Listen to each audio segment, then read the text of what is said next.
अंगुलिमाल और गौतम बुद्ध कहानी। लोगों को मारकर उनकी उंगलियां काटकर माला पहनने वाले श्रावस्ती के खूंखार डाकू को सभी अंगुलिमाल के नाम से जानते हैं। लेकिन उसके बचपन का नाम अंगुलिमाल नहीं था और न ही वह बचपन से हिंसक प्रवृत्ति का था, बल्कि वह एक भटका हुआ विद्वान ब्राह्मण था जिसे गुरु के श्राप के कारण लोगों की हत्याएं कर उंगली काटनी पड़ी और इस कारण उसका नाम अंगुलिमाल पड़ा। अंगुलिमाल का नाम अहिंसक रखा गया था। कहा जाता है कि कौशल नरेश सम्राट के प्रसेनजित दरबार के राजपुरोहित के घर पर अहिंसक का जन्म हुआ था। उसके जन्म से पूरे घर पर आनंद ही आनंद था। लेकिन जब परंपरा के अनुसार बालक के जन्म कुंडली बनवाने के लिए सभी राजा ज्योतिषी के पास गए तो भविष्यवाणी सुनकर हैरान रह गए। राजा ज्योतिषी ने बताया कि जिस अशुभ योग में बालक का जन्म हुआ है, ऐसे लोग डाकू या हत्यारे बनते हैं। यह सुनकर सभी के पैरों तले जमीन खिसक गई। तब परिवार वालों ने युग प्रचलित तर्क वितर्कों का सहारा लेते हुए यह निश्चय किया कि क्यों न बालक का नाम अहिंसक रख दिया जाए। यदि उसे बार बार इस नाम से पुकारा जाएगा तो उसके मन में कभी हिंसा की भावना नहीं आएगी। अहिंसक को क्यों दिया आचार्य ने श्राप? अहिंसक बचपन से ही सीखने समझने पढ़ने में मेधावी और कुशाग्र था। वह अपने अन्य साथियों से सभी मामले में आगे रहता था। उसके गुणों से केवल गुरु ही नहीं बल्कि आचार्य की पत्नी यानी गुरुमाता थी प्रसन्न रहती थीं और उससे सौम्य व्यवहार रखती थी। इस कारण अहिंसक के कुछ साथियों को उससे ईर्ष्या होने लगी। सभी अहिंसक से उलझने की कोशिश करते थे, लेकिन जीत अहिंसक की ही होती है। तब एक दिन उसके साथियों ने अहिंसक को नीचा दिखाने की योजना बनाई और आचार्य के मन में अहिंसक के प्रति घृणा भाव उत्पन्न करने के लिए कह दिया कि अहिंसक गुरुमाता के प्रति कुदृष्टि रखता है। यह सुनकर आचार्य जी का क्रोध नियंत्रण में नहीं रहा और उन्होंने अहिंसक से कहा कि तुम में ब्राह्मण पुत्र कहलाने की योग्यता नहीं है। आचार्य ने अहिंसक को आदेश दिया कि तुम्हारी अंतिम शिक्षा तभी पूरी होगी जब तुम 100 व्यक्तियों की उंगलियां काटकर लाओगे और तभी तुम्हें दीक्षा मिलेगी।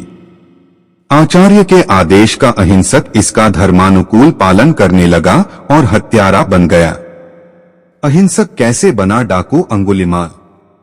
अहिंसक को डाकू अंगुलिमाल कहा जाता है क्योंकि आचार्य के आदेश पर वह लोगों को मारकर उनकी उंगलियां काटने लगा। वह श्रावस्ती के जंगल में जाकर लोगों की हत्याएं करने लगा। वह जितनी हत्याएं करता था उनकी उंगलियां काटकर उसे मालाओं में पिरो लेता था जिससे हत्याओं की गिनती की जा सके और उंगलियां गायब न हो। इसी के कारण उसे अंगुलिमाल का नाम मिला।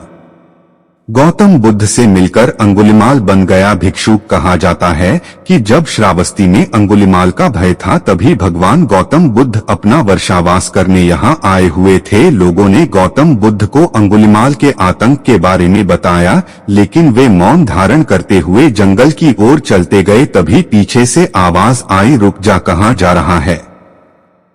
बुद्ध ठहर गए और पीछे मुड़कर देखा तो अंगुलिमाल खड़ा था और उसके गले में मृत लोगों के उंगलियों की माला लटक रही थी। उसके डरावने रूप को देख भी बुद्ध शांत और सरल थे। बुद्ध ने मधुर स्वर में कहा, मैं तो ठहर गया, भला तू कब ठहरेगा? बुद्ध की निडरता और चेहरे पर तेज देख अंगुलिमाल ने कहा, हे सन्यासी, क्या तुम्हें मुझसे डर नहीं लग रहा? देख, मैंने लोगों को मारकर उनके उंगलियों की माला पहनी है। बुद्ध बोले, भला तुझसे क्या डरना? डरना ही है तो उससे डरो जो सच में ताकतवर हो। इस पर अंगुलिमाल बोला, मैं एक बार में 10 लोगों का सिर काट सकता हूँ। बुद्ध बोले, अगर तुम सच में ताकतवर हो तो जाओ पेड़ के 10 पत्ते तोड़ लाओ। अंगुलिमाल ने तुरंत पेड़ से पत्ते तोड़ डाले और कहा, इसमें क्या है, कहो तो मैं पूरा पेड़ ही उखाड़ लाऊं। बुद्ध ने कहा, पेड़ उखाड़ने की आवश्यकता नहीं है। अगर तुम सच में ताकतवर हो तो इन तोड़े हुए पत्तियों को वापस पेड़ में जोड़ दो। इस पर अंगुलिमाल बोला, भला टूटे हुए पत्ते कैसे जुड़ सकते हैं? बुद्ध ने बड़ी सरलता से कहा, जिस चीज को तुम जोड़ नहीं सकते उसे तोड़ने का अधिकार तुम्हें कैसे मिला? यदि तुम मनुष्य का सिर जोड़ नहीं सकते तो उसे काटने में कैसी बहादुरी। यह सुनकर अंगुलिमाल आबक रह गया और बुद्ध से कहा, मुझे अपनी शरण में ले लीजिए। यह कहते हुए अंगुलिमाल ने अपने तलवार नदी में फेंक दिए और बुद्ध ने चरणों में जा गिरा। भगवान बुद्ध ने आ भिक्षु कहकर अंगुलिमाल को दीक्षा दी। यह भगवान बुद्ध का चमत्कार ही था जिससे अंगुलिमाल भिक्षु बन गया।